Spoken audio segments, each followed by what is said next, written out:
Welcome students. Last लेक्चरमध्ये आपण epithelial tissue हा भाग पाहत होतो. And we know that there are two types of epithelial tissue, simple epithelium and compound epithelium. Simple epithelium, that means which is having a single layer of cells only, and it is again of different types. And in last lecture we have seen different types of simple epithelium. They are squamous epithelium, cuboidal epithelium, columnar epithelium, and ciliary epithelium. So today in this video we are going to study the remaining parts or the remaining types of simple epithelium, and that is number 5th is glandular epithelium. The cells may be columnar, cuboidal or pyramidal in shape. Glandular epithelium जे आहे याच्या cells ह्या different टाईप्सच्या असू शकतात. त्या columnar असू शकतात, pillar like, त्या क्युबॉइडल क्यूब लाईक असू शकतात. त्यानंतर nucleus is large and situated at the base. Nucleus जो आहे हा मोठा आहे आणि तो सेलच्या बेसला प्रेझेंट आहे. Then secretory granules are present in the cytoplasm. आता ह्या सेल्स किंवा या एपिथेलियममध्ये काय वेगळेपणा आहे तर यांच्याद्वारे काही घटक हे स्त्रवन केले जातात, तयार केले जातात, आणि त्यासाठी लागणारे जे सिक्रेटरी ग्रॅन्युल्स आहेत हे या सेलच्या सायटोप्लाझममध्ये प्रेझेंट असतात. Then types of glands depending upon number of cell, किती सेल्स त्यामध्ये प्रेझेंट आहेत यावरून दोन प्रकार पडले जातात. पहिला आहे unicellular, that means they are having single cell, they are also called as goblet cells. Unicellular glands म्हणजे ज्यामध्ये सेल्सची संख्या किती आहे, एकच आहे, आणि ह्यांना गॉबलेट सेल्स असं देखील म्हणतात, ज्या इंटेस्टाईनमध्ये, रेस्पिरेटरी ट्रॅकमध्ये प्रेझेंट असतात. त्यानंतर सेकंड टाईप आहे multicellular glands, that means the glands having number 2 or more than that cells. ज्यामध्ये 2 किंवा 2 पेक्षा जास्त सेल्स आहेत अशा ज्या ग्लँड्स आहेत त्यांना मल्टीसेल्युलर ग्लँड्स असं म्हणतात, ज्यामध्ये salivary gland, pituitary gland, thyroid gland, pancreas यांचा समावेश होत असतो. Depending upon mode of secretion multicellular glands can be classified as. आता पुन्हा ह्या ज्या मल्टीसेल्युलर ग्लँड आहेत यांचे त्यांच्या सिक्रेशनच्या अनुसार किंवा त्यांच्या काही स्ट्रक्चर अनुसार पुन्हा दोन भाग पडतात. पहिला प्रकार आहे exocrine glands. Exocrine they are having duct.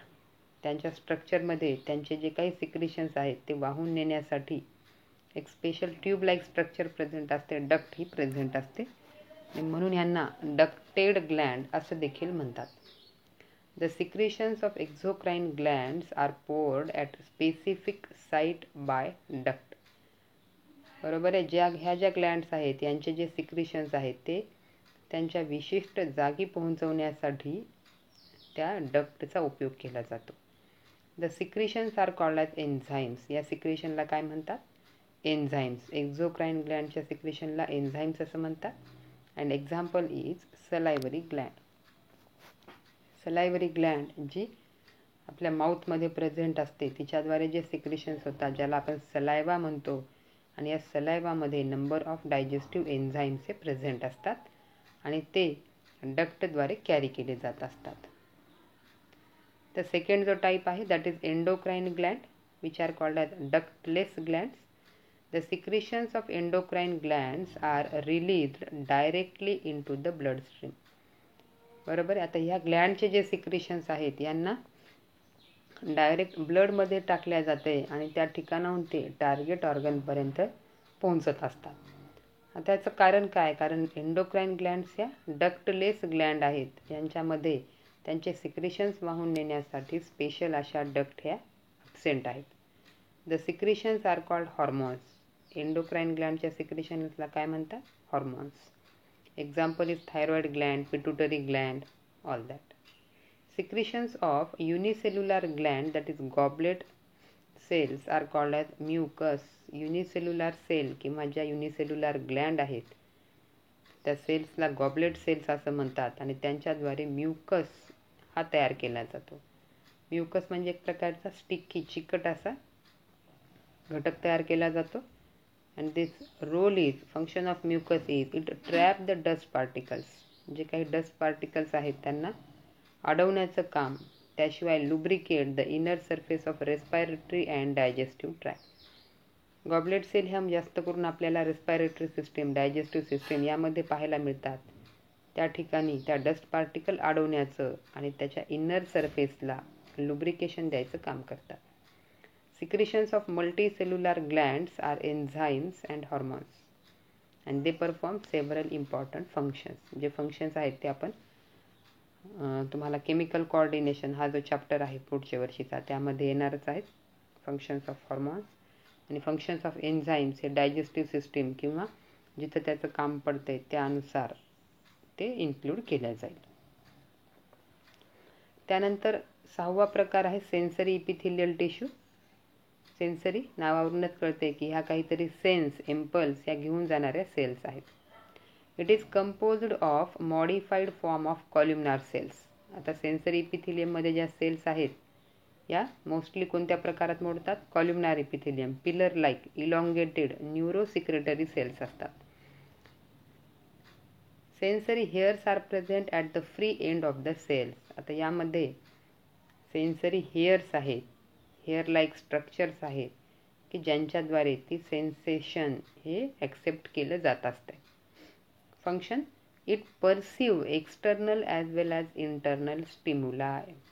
Okay, stimuli संवेदना, एक्सटर्नल किंवा इंटरनल ॲटमॉस्फिअरकडून येणारी जी काही संवेदना आहे ते ग्रहण करण्याचं काम या सेन्सरी इपिथेलियल टिश्यूचं असतं.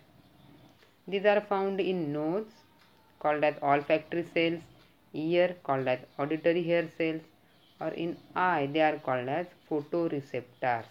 आता नावच आहे सेन्सरी इपिथेलियल टिश्यू, त्यामुळं मोस्ट ऑफ जे सेन्सरी ऑर्गन्स आहेत जसं की नोज आहे, इयर आहे आणि आय आहे, तर ह्यांच्यामध्ये आपल्याला या प्रकारचं इपिथेलियम हे पाहायला मिळते.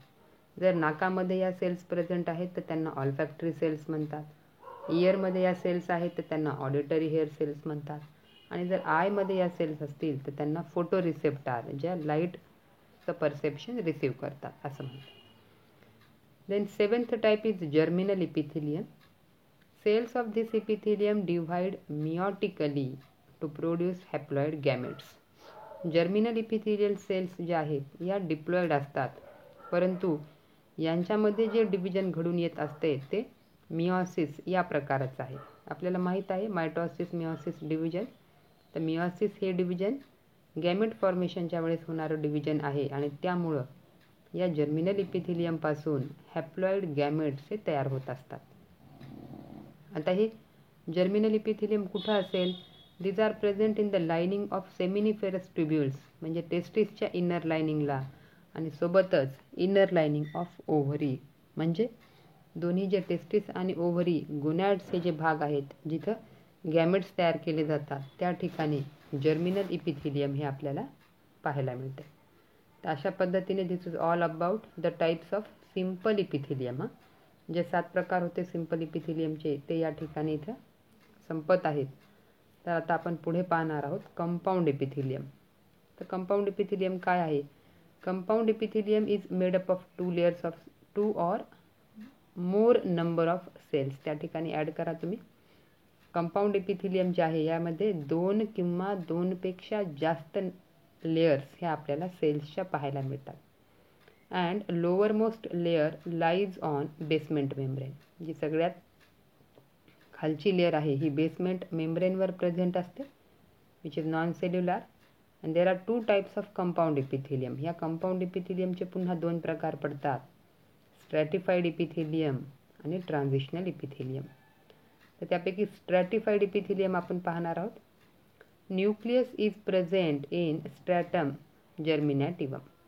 न्यूक्लियस जो आहे हा स्ट्रॅटम जर्मिनॅटिव्हम ही जी लेयर आहे बेसमेंट मेम्ब्रेनच्या वरची त्या ठिकाणी न्यूक्लियस हा प्रेझेंट असतो. Cells at free surface they become elongated or compactly arranged and they are called as stratum corneum. Function stratified इपिथेलियमचं फंक्शन महत्त्वाचं प्रोटेक्शन हे आहे. and where it is present, stratified epithelium is present on epidermis of skin, त्वचेची बाह्य layer, oesophagus ज्याला अन्ननलिका असं आपण म्हणतो, कॉर्निया डोळ्याचा समोरचा ट्रान्सपरंट भाग, देन वजायना जो की फिमेल रिप्रोडक्टिव्ह सिस्टीमचा भाग येतो, आणि रेक्टम जो डायजेस्टिव्ह सिस्टीमचा शेवटचा भाग आहे, यांच्यामध्ये हे आपल्याला इपिथिलियम पाहायला मिळते. Then transitional epithelium. Structure of transitional epithelium is similar to the stratified epithelium. याचं स्ट्रक्चर हे जवळपास stratified epithelium सारखंच आहे. The cells can undergo a change in their shape and structure depending on degree of stretch. याचं function आहे डिस्टेन्शन of organ. एखादा organ जो आहे डिस्टेंट होणं, त्याचा आकार वाढणं, आकार वाढवण्यासाठी हे ट्रान्झिशनल इपिथिलियम मदत करत असते. साईट एक्झाम्पल आपल्याला पाहायला मिळेल तर युरिनरी ब्लॅडरमध्ये जे इपिथिलियम आहे हे ट्रान्झिशनल इपिथिलियम आहे. तर आपण एक पाहू की the cells can undergo a change in their shape and structure. आता ह्या ट्रान्झिशनल इपिथिलियमच्या सेलमध्ये महत्त्वाची ॲबिलिटी अशी आहे की ते त्यांचा आकार आणि स्ट्रक्चर हे बदलू शकतात. कशाच्या अवलंबून आहे हे आकार आणि स्ट्रक्चर बदलणं, तर that is dependent on degree of stretch. आता आपल्याला माहिती आहे की युरिनरी ब्लॅडर हा जो ऑर्गन आहे, तर ह्या युरिनरी ब्लॅडरमध्ये स्टोरेज ऑफ युरिन हे महत्त्वाचं फंक्शन आहे.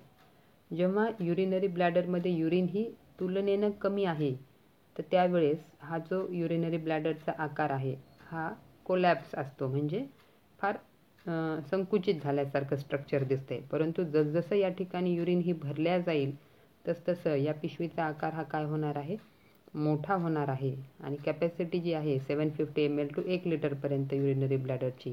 तर मग जेव्हा या कॅपॅसिटीपर्यंत ब्लॅडर भरल्या जातं आहे, त्यामध्ये युरिन ही एवढी जमा होते, तर अशा वेळेस ट्रान्झिशनल इपिथिलियममुळं हा जो आकार आहे हा वाढण्यास मदत होते. बरोबर आहे. आणि त्यामुळं डिस्टेन्शन ऑफ ऑर्गन यासाठी मदत करणारं हे इपिथिलियम आपल्याला पाहायला मिळते. त्या ठिकाणी ब्लॅडरसारखे जे ऑर्गन आहे, जिथं काहीतरी वस्तू ह्या जमा होणार आहेत, काहीतरी मटेरियल त्या ठिकाणी जमा होणार आहेत, ते अशा ठिकाणी ट्रान्झिशनल इपिथिलियम हे प्रेझेंट असते. This is all about the epithelial tissue. आता आपल्याला पाहिजे सेल जंक्शन. इपिथिलियम सेल ज्या आहेत, इपिथिलियल टिश्यूच्या ज्या सेल्स आहेत, यांच्यामध्ये त्यांना कनेक्ट करण्यासाठी काही जंक्शन हे प्रेझेंट आहेत. The epithelial cells are connected to each other laterally as well as to the basement membrane. बरोबर आहे. आता ह्या ज्या सेल्स आहेत आपण पाहिलं, यांच्यामध्ये इंटरसेल्युलर स्पेस हा नसतोच किंवा कमी असतो. म्हणजे दोन सेलमध्ये अंतर हे एकदम कमी आहे. म्हणजे ह्या एकमेकांना जवळजवळ जोडलेल्या असतात आणि सोबतच त्या जी खालची लेयर आहे बेसमेंट मेम्ब्रेन, त्यांनासुद्धा काही जंक्शननी जोडलेले असतात आणि त्यांना म्हटलं जातं सेल जंक्शन. म्हणजे the point where two cells are connected to each other is the cell junction.